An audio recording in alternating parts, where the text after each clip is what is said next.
కాస్త మాట్లాడే అవకాశము, లేకపోతే విమర్శన స్వేచ్ఛ, చెప్పింది వినిపించుకునే లక్షణం, ఇటువంటివన్నీ ఉన్నాయా లేదని. తప్పకుండా సంక్షేమ పథకాల గురించి చెప్పినప్పటికీ రాజధాని అనేది కొంచెం ఏంటి, అది ప్రతిష్టంభనలో పడిపోవటము, అలాగే అనేక సందర్భాల్లో కేసులు, అరెస్టులు, దాడులు, ఇట్లాంటివి వైసీపీ ప్రభుత్వం మీద విమర్శ తెచ్చిపెట్టే, అందులో ఇంకేం సందేహం లేదు. మరి వాళ్ళు దాన్ని రేపు సరిదిద్దుకుంటారా? ఆ మేరకు మేము అలాంటి అవకాశం లేకుండా చేస్తాము, ప్రజాస్వామికంగానే హామీ ఇస్తారా అన్నది వాళ్ళ ముందు అదొక పెద్ద సవాలే.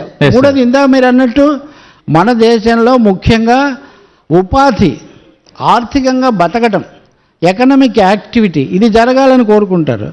దేశమే చాలా సమస్యలో ఉంది, సందేహం ఏం లేదు. రాష్ట్రం ప్రసాద్ అన్నట్టు దేశం చాలా క్లిష్ట పరిస్థితుల్లో, చాలా అతి క్లిష్ట, సంక్లిష్ట పరిస్థితుల్లో ఉంది. అయితే రాష్ట్రం కూడా ఇప్పుడు ఉదాహరణకు 12 కోట్ల అప్ప, 13 కోట్ల, 6 కోట్ల, టెక్నికల్గా 3 కోట్ల, రకరకాల అంశాలు ఉన్నాయి. కానీ దేశం మటుకు 1.5 కోట్ల అప్పులో ఉంది. ఈ విషయంలో ఎలాంటి సందేహాలు లేవు. కాబట్టి భారతదేశమే అప్పులో ఉన్నప్పుడు రేపు వేరే ప్రభుత్వం వచ్చినా కానీ ఈ అప్పులు లేకుండా బతికేటటువంటి పరిస్థితి ఏముండదు. కానీ అప్పులు అనేవి ఎలా తేవాలి, ఎలా ఉపయోగించాలనేది ఒకటి. దీనివల్ల ప్రజలకు ఉపాధి, బతికే అవకాశం, జీవనోపాధి. రెండవది ఆర్థిక కార్యకలాపాలు, ఒక నిర్మాణ కార్యకలాపాలు, ఇవి జరిగినప్పుడు పనులు దొరుకుతాయి. ఆ విషయంలో స్పష్టత చాలా సమస్యగానే ఉంది. దాన్ని ఎలా చక్కదిద్దుతారు అనేది కూడా రెండు ప్రభుత్వాలకు ఒక సవాల్గా ఉంటుంది. మూడవది model of development, which model, అభివృద్ధి నమూనా మీరు ఏది తీసుకుంటారు? ఈ దేశం ముందే ఒక పెద్ద ప్రశ్నగా వస్తుంది.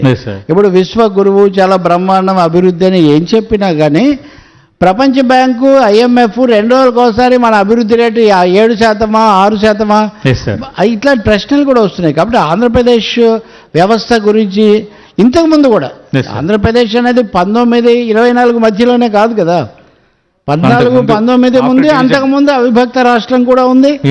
సో ఈ సమస్యలన్నీ ఉన్నాయి. సో వ్యవసాయ